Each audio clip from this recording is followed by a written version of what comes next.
పెద్దకి పాదాభివందనం. ఆవకే ఆరకముందు వచ్చేవింటే మన ఊరగాయ ఊరలేదక్క, వదిలించుకున్నారు.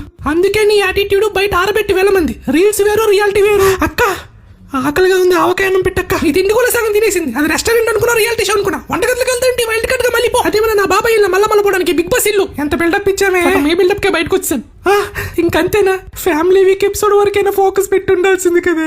బిగ్ బాస్ ఇంట్లోకి వచ్చి బోర్ మని ఎడుద్దాం అనుకున్నామే. ఫిట్నెస్ వీడియోలు చేసి 5 లక్షల మందిని మోటివేట్ చేస్తే వాళ్ళందరూ నిన్ను ముంచేశారు కదే.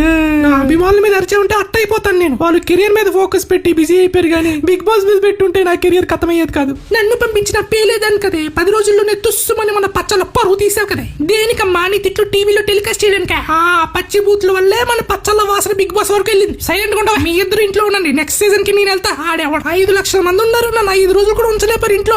ఏ నేను కప్పు కొట్టడం కన్నా మీ కెరియర్ మీకు ఇంపార్టెంట్ అయిపోయిందా? ఆవకాయ అరగలేదా ఏంటి? కెరియర్ ఎక్కువ ఏంటి? ఎక్కువే.